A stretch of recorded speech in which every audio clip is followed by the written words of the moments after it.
Hello, buddy.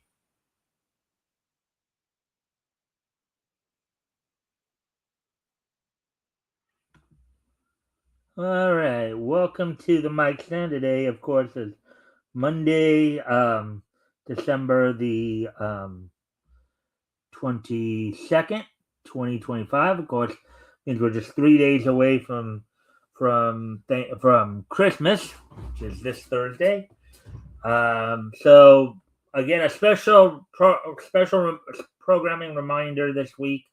We're just doing shows up to Wednesday this week as we'll be taking Thursday, and Friday off, Christmas Day and Friday. So on Wednesday, we'll be spending a good chunk of the time talking about some of my favorite Christmas specials.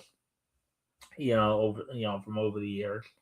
Um, and we'll have in the this day in niche history we'll have a special Christmas and niche history segment in which we'll be looking on both days, the 24th and we'll be doing it like we normally do with the weekends, where we'll pick still one day from basically I'll try to balance it out with just four selections still, two from 24th, two from the 25th. So but with that, we're gonna give obviously we're gonna give people a chance to come in before we get started.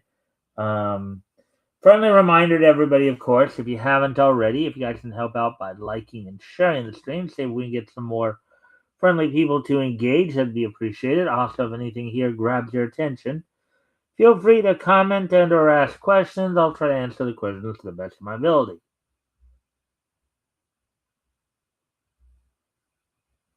Anyways, we just, as I said, just waiting around for.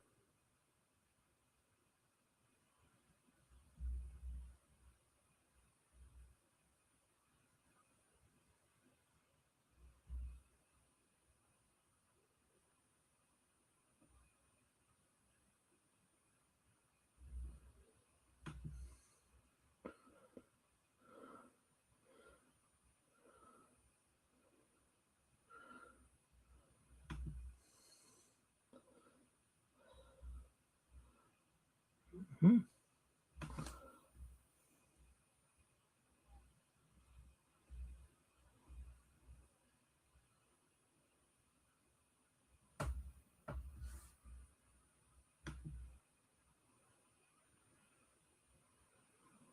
All right.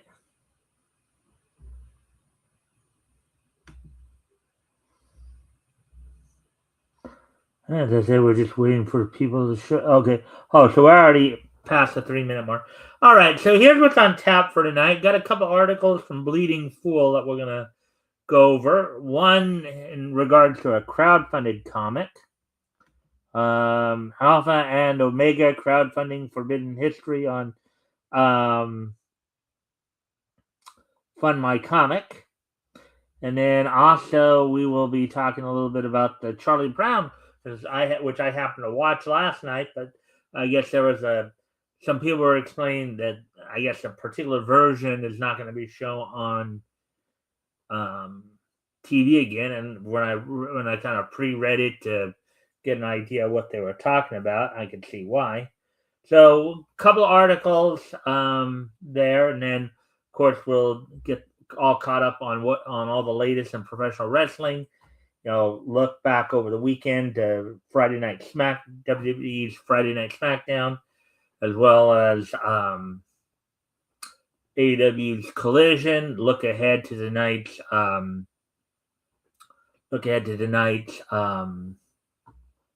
Raw, as of course the the SmackDown Raw shows over the last couple of weeks have pretty much were pre-taped in order to give the superstars a chance to spend time with their families. So I know that the results are actually been out for a while now, but also, of course, AEW is looking to prep for this upcoming Saturday's World's End pay per view, so we'll be looking at that as well. Probably at least give you an idea of what's been signed for that show already. Um, And then we'll wrap things up with, of course, This Day in Niche History. So now we're past the 5-minute mark. So why don't we go ahead? In fact, 5.5 minutes. So why don't we go ahead and get started then? Let's get right into the material at hand. We'll get right into the article here. We're going to go over.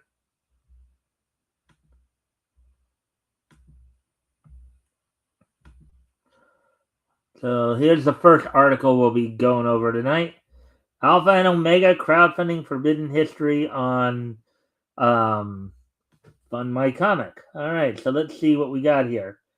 So article by Chris Braley, published today. So let's take a look at this. From Eternity Past to the Last Adam. So a sweeping 160-page graphic novel, Alpha and Omega From Eternity Past to the Last Adam, is now live on Fund My Comic, inviting readers into an expansive, fully illustrated saga that spans from the dawn of creation to the end of age.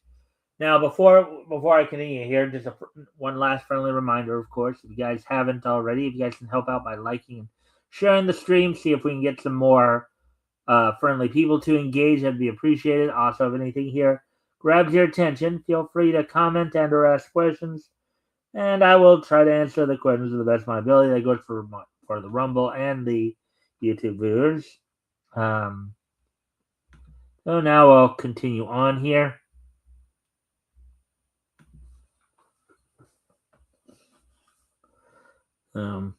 Crafted to read like an immersive, page-turning adventure rather than a textbook, the book blends high-stakes drama, deep lore, and larger-than-life characters or creatures into a cohesive narrative that rewards careful, curious readers.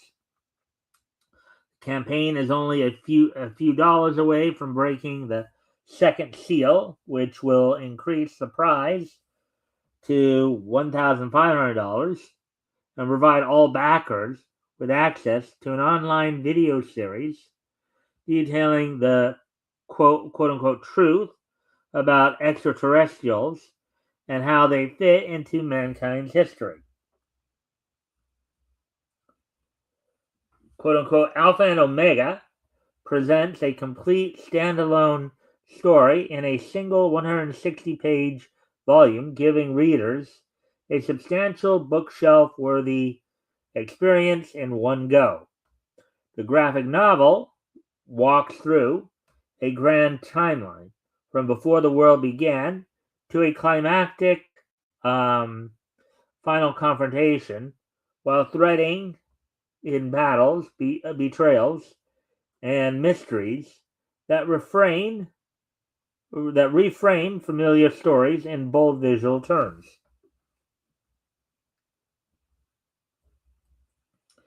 Within its pages, readers will encounter massive serpents of the deep, dragon-like adversaries, and strange beings that inhabit realms just beyond ordinary sight, all rendered with meticulous atmospheric line work.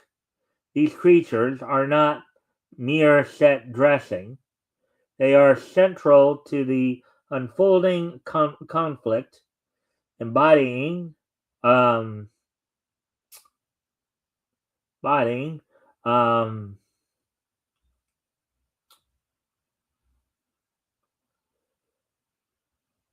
ancient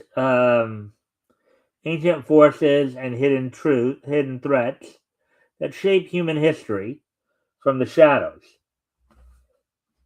Alpha and Omega, quote unquote, is written and published by Eric Edwards, whose aim with this project is to make a complex, layered subject matter accessible to gripping storytelling and clear, dynamic visuals. Interior art by veteran illustrator Jeff Slemons, known to comic readers for his work on Thin Blue Line and Sparkplug's magazine, bringing a blend of classic draftsmanship and modern storytelling to every page. Thin Blue Line, the Mike Barron book.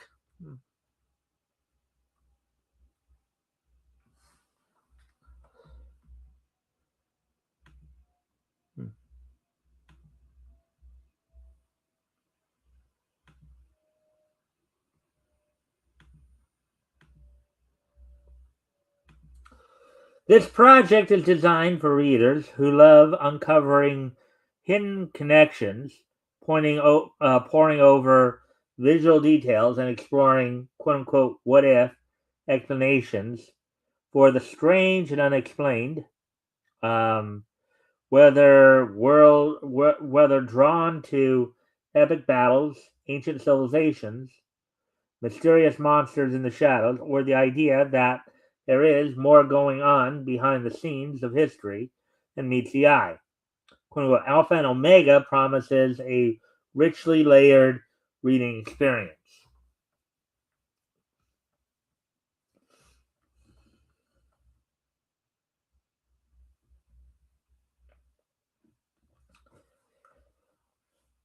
Alpha and Omega, from Eternity Past to the Last Atom, available now exclusively through Fund My Comic, um, with perks and limited rewards for early backers. Readers can secure their copy, and support the team by support the creative team by visiting fundmycomic.com and searching for Alpha and Omega. For a limited time, partner promotions also provide discount codes for backers who pledge through the campaign page. All right, so there we go with that.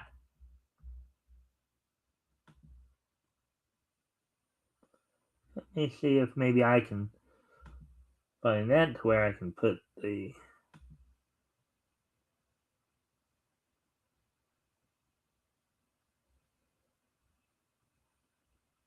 Oh, actually, this puts it right.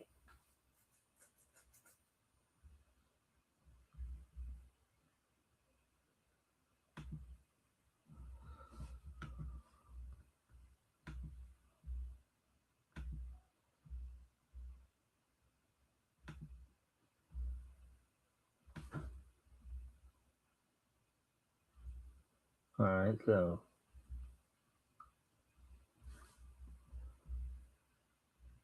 so in case you guys want to go check it out, I'm gonna put the link up here.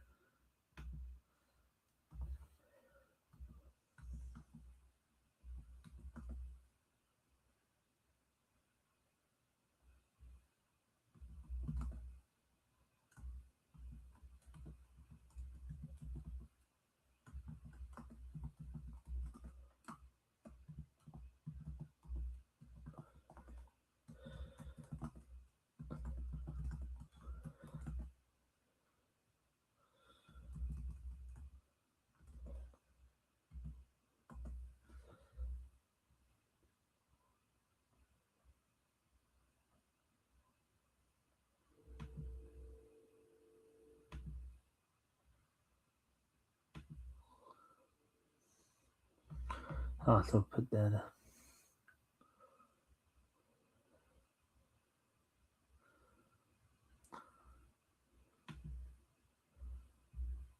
And for the Rumble viewers, of course,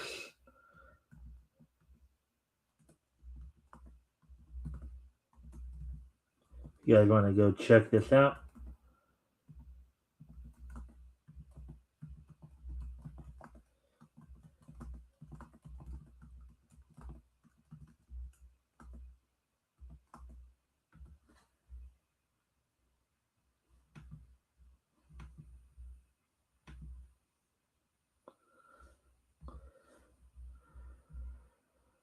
So if you guys want to go check the links out. Check out the comic. If you want to see if you want to support it. It's a Fund My Comic project. There's the link for the YouTube viewers, and there's a link for the for the Rumble viewers. So,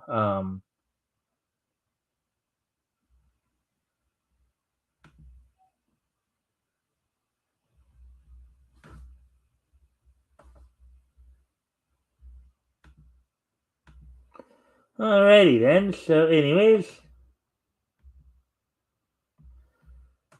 so now we'll get ready to move on to the next article. Ready to move on to the next article here. So I go grab that.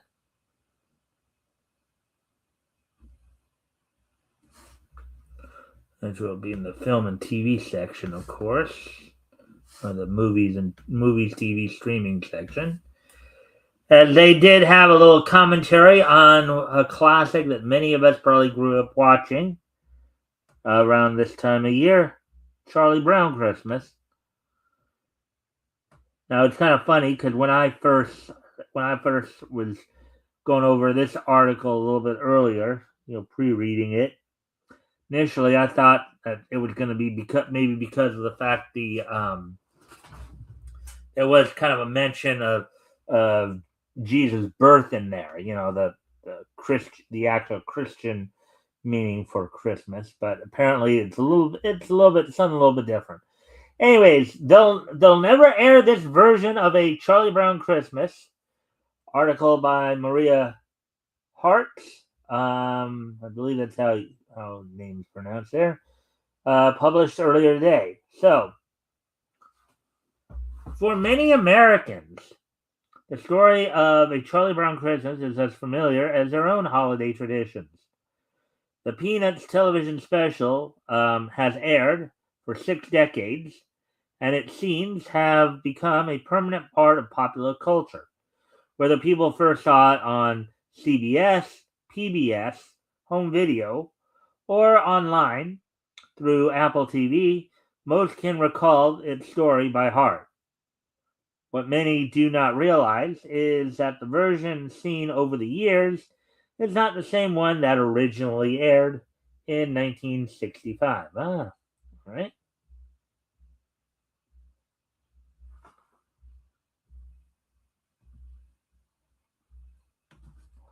Let's see what they mean by that.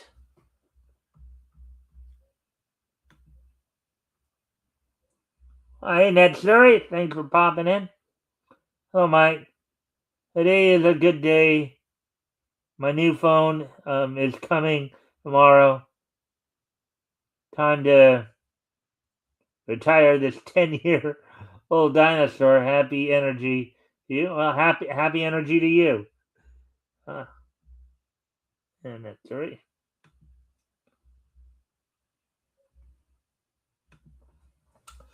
The first broadcast of a Charlie Brown Christmas came at a time when television sponsorship was common. Charles Schulz's comic strip was already well known, but network executives doubted the special's appeal. Coca-Cola decided to sponsor the half-hour program, which meant that several parts of the show included sponsor messages, much like other programs of that era.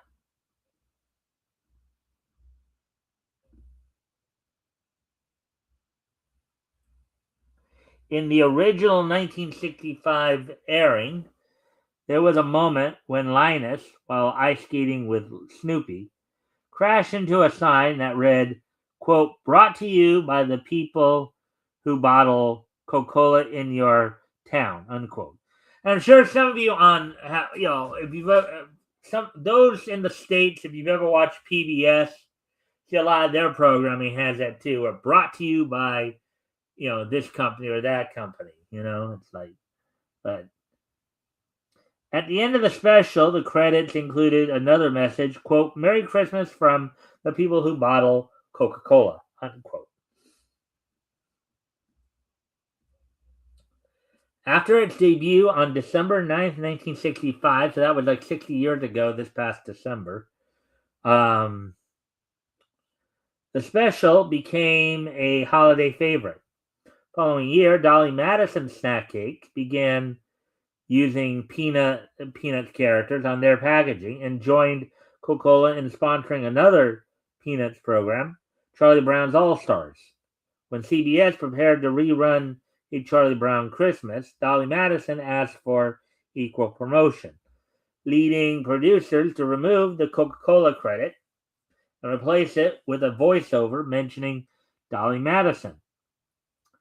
Around that time, the Federal Communications Commission introduced new rules requiring television networks to separate commercials from program content.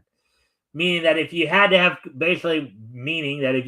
commercials and they couldn't be a part of the program, you had to actually do commercial breaks. I guess that's when you got the whole idea of the commercial breaks in there. As a result, sponsor references disappeared from future airings and were gone from later home video releases as well. Oh, here's, I guess, some of it. For dessert, I've got Dolly Madison zingers in my lunch. I've got Dolly Madison donuts. I've got Dolly Madison fruit pies. I've got Dolly Madison Razzies. I've got Dolly Madison cuckoos. I've got Dolly Madison Googles. What do you have in your bag there, Charlie Brown? My gym shorts. Oh, God. Oh, boy.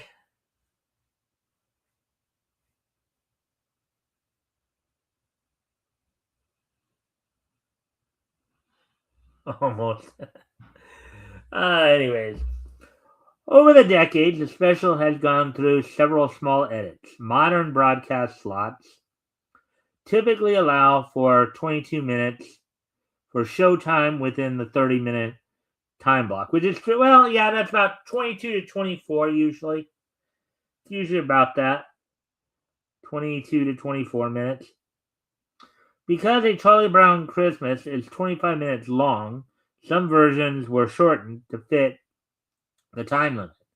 One cut often mentioned is a scene where Linus throws a snowball at a can, though early claims that it showed a Coca-Cola logo have been proven false. Some stations took the opposite approach and expanded the runtime by adding short peanut segments to create an hour-long slot instead of trimming content. Yeah, sometimes they'll do that with specials. Maybe they'll add time to something to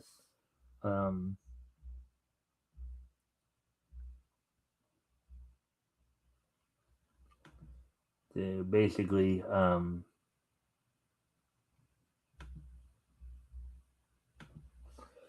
technological improvements also changed parts of the special. Animation has been cleaned up for high definition and 4K releases. Sound effects were adjusted, and small details, such as Snoopy's dog bowl, were recolored to make the picture look more refined. These updates helped the special keep up with newer television standards while keeping its original spirit.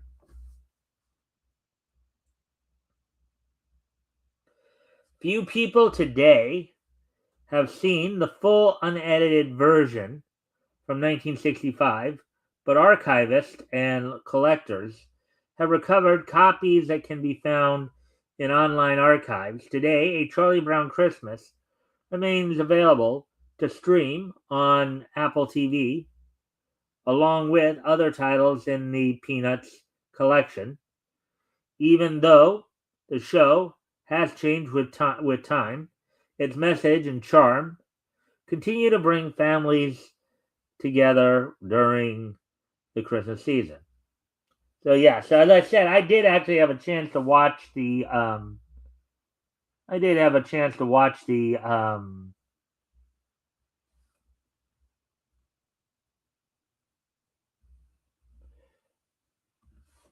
I did actually have a chance to watch Charlie Brown Christmas last night when I decided, after doing my show here, a little later on after the show, I went ahead and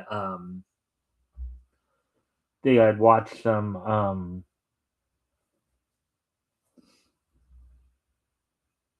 I figured I'd watch some Christmas specials. Some that not necessarily were being shown on like MeTV Tunes or anything like that. Like let's see, last night I watched Mr. Magoo's Christmas special, Mr. Magoo's Christmas Carol. Let's see, I did watch this one that we just talked about, Charlie Brown Christmas. Uh, then I watched some of the Rankin Bass Christmas specials. Rudolph the Red-Nosed Reindeer, Frosty the Snowman, and Santa Claus Coming to Town. Then I finished off with Santa and the Three Bears. And I'll talk more about those, of course, on Wednesday, along with some of the others, some of my other favorites and all that. Let's see, we're coming up on 30 minutes here, so let me go ahead and take another quick peek around to see if maybe they're, considering that I got to it kind of late, doubt it, but I can always check to see if there's at least, maybe we'll try to find one more article to go over here before we move on. Yeah, so all these.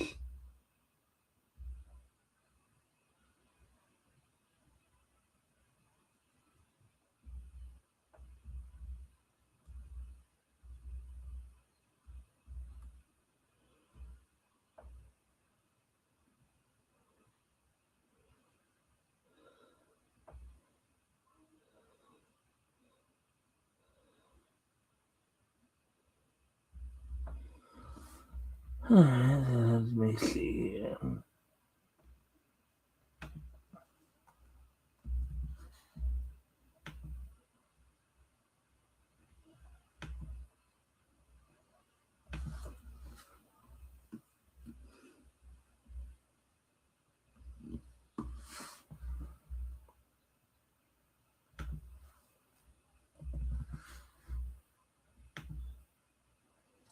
I'm just checking to see if there's maybe anything else, maybe a quickie or two that we can.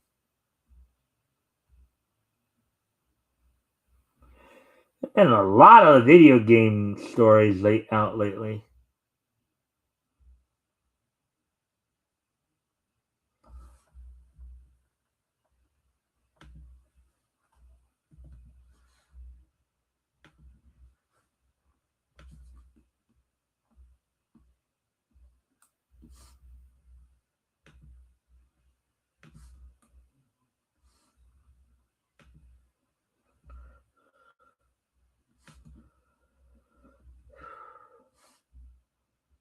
Yeah, I guess not. Of course, I guess it shouldn't be too surprising that there's not much out there, considering that.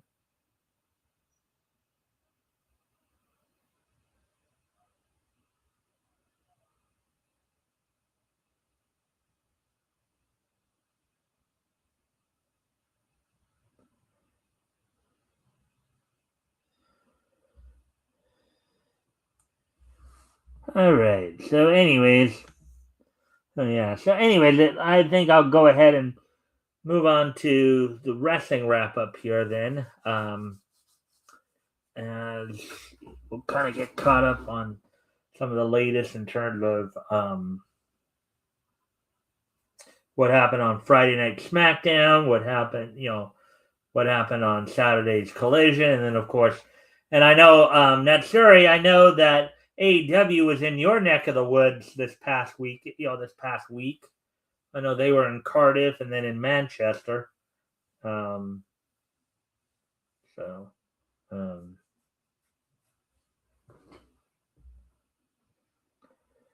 Oh well, as I said, we'll take a quick peek at some of that stuff.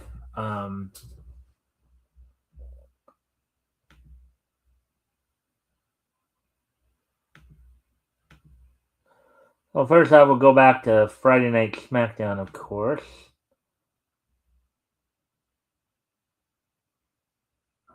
Start there.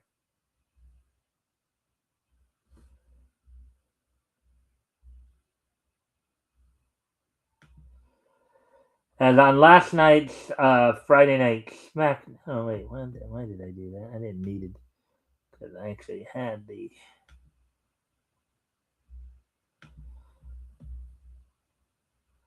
All right, so on, of course, this past Friday night SmackDown. Huh. Yeah, I went and saw them. It was fun. Hmm. I know there was some good wrestling. I know that they're doing the Continental Classic right now. Um, I think one of the I'll get to that probably in a moment here when I go through the collision results because there was probably one match in particular that really got everybody like a lot of you got a lot of gape mouth gaped mouth expressions, and I'll tell we'll talk about that though when we get to that. But anyways, going back to Friday Night SmackDown, of course. From the Giant Center in Hershey, Pennsylvania, Wade Barrett and Joe Tessitore on on um, on commentary. The opening match on a non-title match, Lash Legend and Nia Jax defeat the WWE Women's Tag Team Champions, the Kabuki Warriors, Asuka and Kairi Sane as Nia Jax got the got the pin on Kairi Sane after executing a corner assisted seated splash or seated senton onto her, dragging her into a corner. After the match, of course, you saw as the women's tag team championships have been heating up of late. You saw that Charlotte Flair and Alexa Bliss come out to. Initially, you had Legend and Nia Jax. They were attacked by Flair and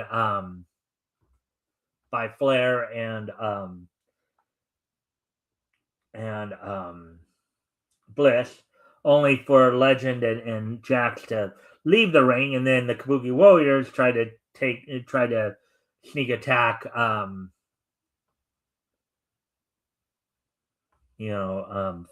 Bliss and Flair, with of course basically Charlotte Flair super kicking just about everybody involved. Hey there, Shozo. Thanks for popping in. Thanks for if you haven't already, you can help out by liking and sharing the stream. See if we can get some more friendly people to engage. I'd be appreciated. Also, if anything here grabs your attention, feel free to comment and or ask questions, and I'll try to answer the questions to the best of my ability. So as we, of course, continue on now with the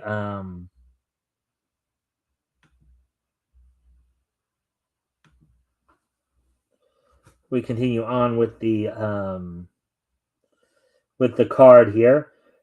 Julia regaining some momentum, defeating Alba Fire as things are heating up between the former women's United States champion, the current United States champion, Alba Fire, the Green Regime. Julia basically getting the win on Alba Fire after Michinoku Driver. And in tag team action, Ilya Dragunov and Carmelo Hayes defeated DIY of Tommaso Ciampa and Johnny Gargano. Coming off of being attacked by DIY the previous week there, and the main event for the WWE Tag Team Championships, that went to a no contest between Wyatt Six of Joe Gacy and Dexter Lumis and the MFT duo of Tonga Loa and JC Mateo.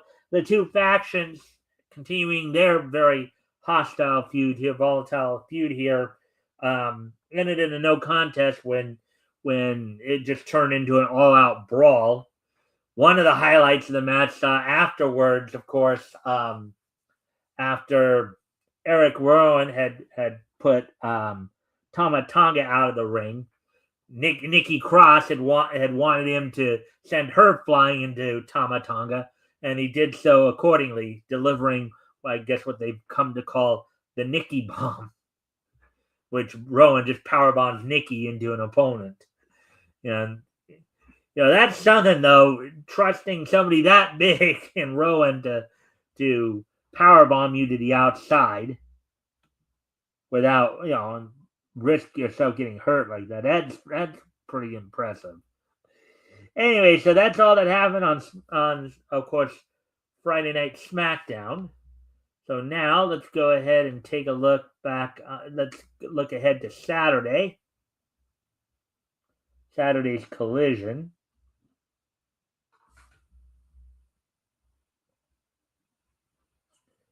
Christmas. Actually, no, that was Teat. I'm sorry, not. Yeah, Saturday's Collision on the 20th.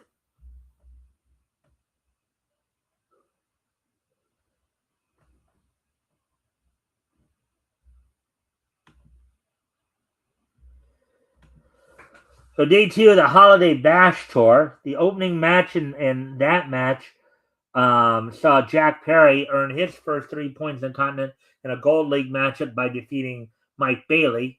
Towards the end there,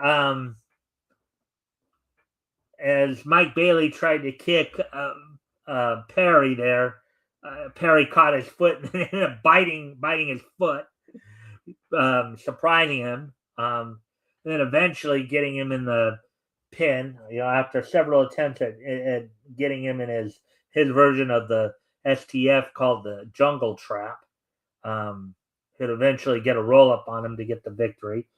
Eddie Kingston defeated Nathan Cruz in just under 2 minutes, who of course had the grizzled young veterans in his corner, and they were like interfering in the match, but Eddie Kingston was still able to get the win on Nathan Cruz. In a match for the Rev Pro Undisputed British Women's Championship, Mercedes Moné dropped another title. Now she's 10 belt Moné, after, of course, having lost the Ring of Honor television title to Red Velvet a couple weeks ago at Final Battle. She's now dropped the Rev Pro Undisputed British Women's title to Alex Windsor. Windsor getting the pin on Moné. And then in the match, that the main event, and what ended up being quite a shocker, a lot of gaped jaws here. The Jet in a non-title match, as Kazuchika Okada, who is the current Continental Championship, which is on the line in this tournament, another Gold League match. Kevin Knight was able to get a reversal and get a pinning combination on Kazuchika Okada to get up to 6 points, further tightening the. You got like 5 guys who are tied for first place with 6 points apiece in the Continental Classic, and for the most part, maybe with the exception of Jack Perry and a couple other, Jack Perry, Kyle Fletcher, and Pac. Basically everybody's down to their last match there. So Jack Perry, I think, has his last couple matches, one against Kyle Fletcher and one against Pac. So wait to see how things fan out there. But you have a very tight match, very tight tie at the top of the Gold League. You have like basically five of the 6 participants who all have 6 points. So, and in the Blue League, you've got tied for first Claudio Castagnoli, the current CMLL World Heavyweight Champion, and Konosuke Takeshita, the current IWGP World Heavyweight Champion. So they're both tied for the first in Blue League. So we'll wait and see more what happens there. So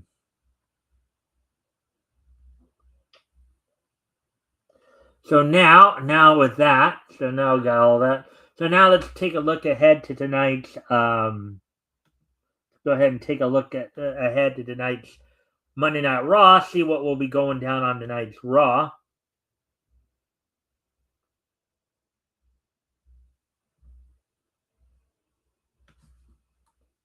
And of course, I guess WWE will be building up towards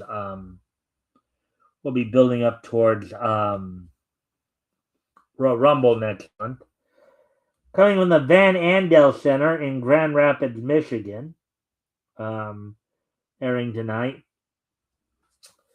In a continuation of the chaos going on in the women's tag team division in singles action, Asuka, a battle of two former WWE Women's Champions. Asuka will be taking on Rhea Ripley. Rio Americano will be taking on NXT's Javon Evans. Bailey will be taking women's act and further women's action. Bailey will be taking on Roxanne Perez. And then tag team action, the Visions, Bronson Reed and Austin Theory will be taking on CM Punk and Rey Mysterio. So that's all going down on tonight's Monday Night Raw. We'll have, of course, results for you tomorrow, along with looking ahead to this weekend's looking ahead to tomorrow night's NXT. Now, as AEW will also be looking ahead to this weekend.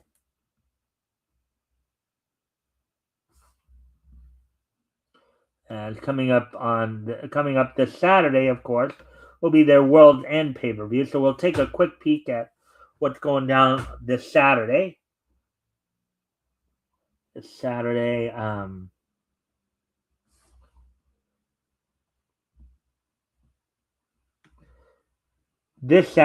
from the Now Arena in Hoffman Estates, Illinois, AEW will be holding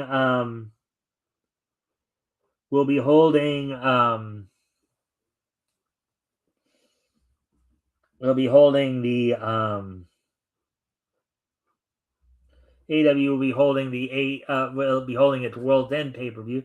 The semifinal matchup of the Continental Classic will be taking place this Saturday. Also, Gabe Kidd is set to take on Darby Allin in one-on-one action. In a street fight, FTR's Dax Harwood and Cash Wheeler with Stokely in the corner will be defending AEW World Tag Team titles against the Bang Bang Gang of Austin Gunn and Juice Robinson with Ace Austin in their corner. In a match for the women's World Tag Team titles, the Babes of Wrath, Harley Cameron and Willow Nightingale, coming off of their recent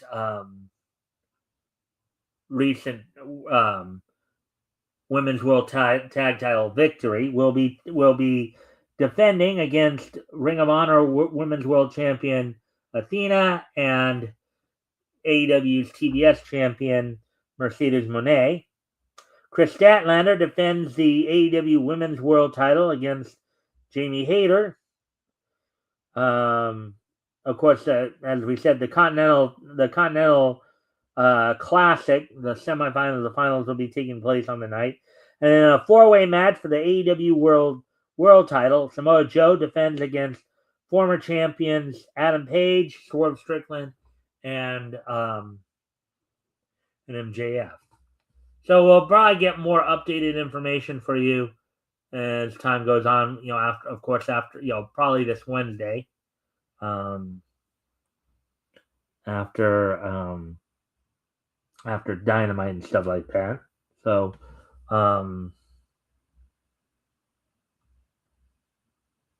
so now with all that being said,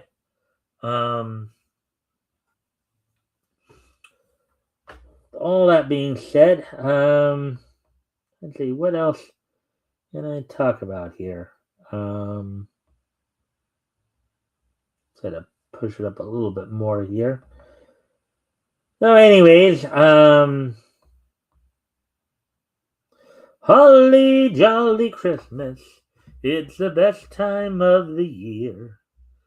Holly jolly Christmas this year.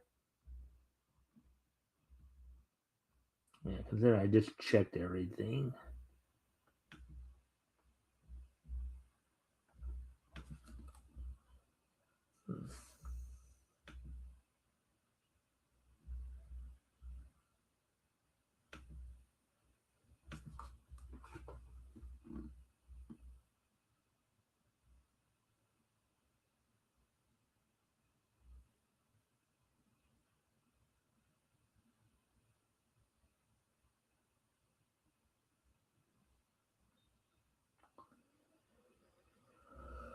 All right. So, anyways, so yeah, so I think that's much. Of course, I'm sure things are going to be a little light. Merry Christmas, my friend.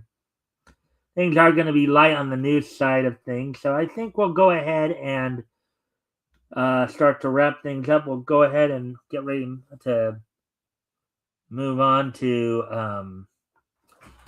I guess today would be a good time to look back at this day in history. Today is, of course, Monday, December 22nd, 2025. Oh, let's go ahead and take a look back at this day in Nietzsche history. So, first off, we're going to head back 80 years ago, as on this day 80 years ago, on this day 80 years ago, the Tom and Jerry cartoon Quiet Please premiered in theaters on this date back in 1945. It won an Academy Award for Best Short Subject Cartoon. In Quiet Please, Spike threatens Tom to keep quiet during his nap, but Jerry is constantly making noise. So, a situation where Spike is trying to take a nap and Tom is getting blamed for Jerry making noise. Jerry's, of course, as always, trying to get Tom in trouble. Spike. So on this date, as I said, 80 years ago today, MGM's Quiet Please premiered in theaters. On this date, 80 years ago today.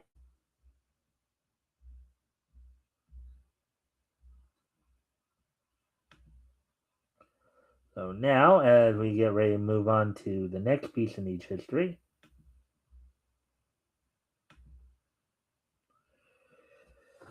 and we move ahead to the year 2000, on this date in the year 2000,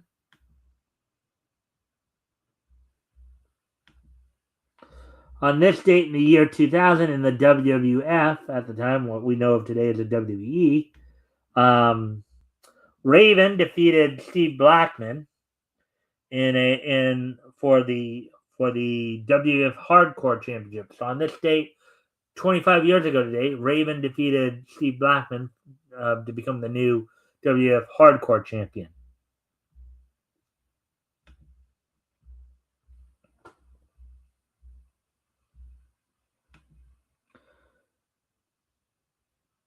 Not to be confused with A Quiet Place. Yeah. Yep.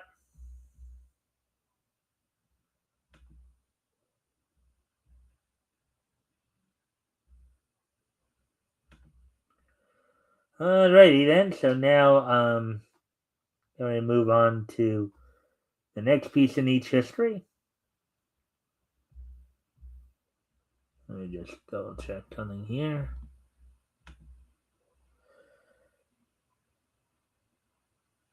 Oh, actually, there's a couple of things here.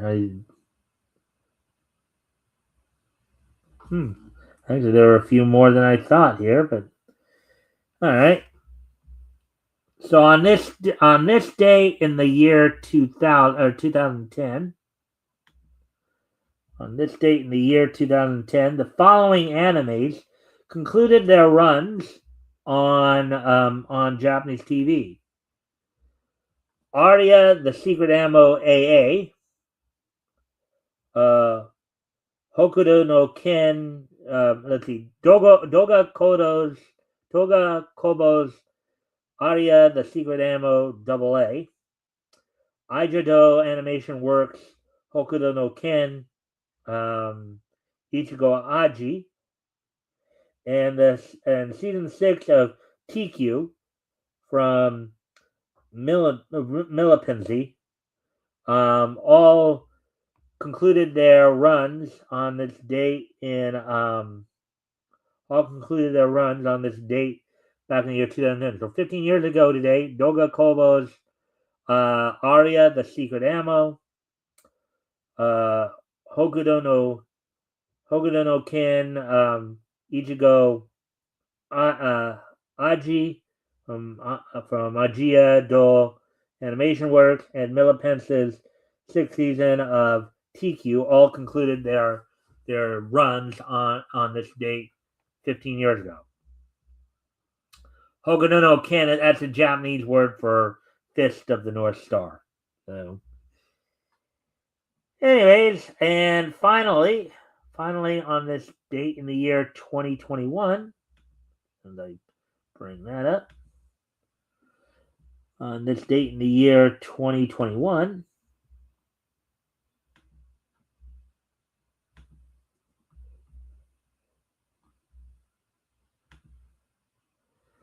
the first issue of Avengers Forever went on sale on its date back in 2021. It sold for $4.99, 36 pages, edited by Tom Brevoort.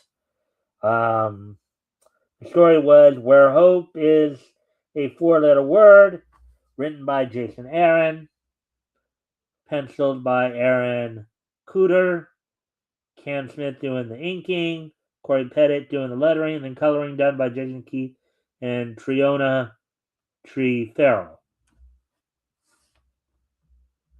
So there we go with that. And with that, I thank everybody for being here tonight. So we'll be back here, of course, with more Niche News tomorrow. Also, as I said, special programming note. We're only doing shows up through Wednesday this week due to the holidays. We'll be taking Thursday and Friday off, Christmas Day and the next day after that. On Wednesday, I'll be talking more about some of my favorite Christmas specials. Not just the ones I mentioned earlier, but also, of course, Yogi's First Christmas. Some of the Flintstones Christmas. Some of the different adaptations of A Christmas Carol, all that. And then on Sunday, of course, I'll be joined by Apex from Apex Comics. We'll be taking another trip down Comics History Lane, looking back to comics that went on sale in July of 1940. We'll be looking at comics that went on sale from Fox Publications on that date. And of course, we'll have more Niche News tomorrow as well. And we'll, of course, be updating you guys on all that's going on in pro wrestling as well. So, with that being said, I thank everybody for being here tonight. And I hope to see everybody back here tomorrow. Bye.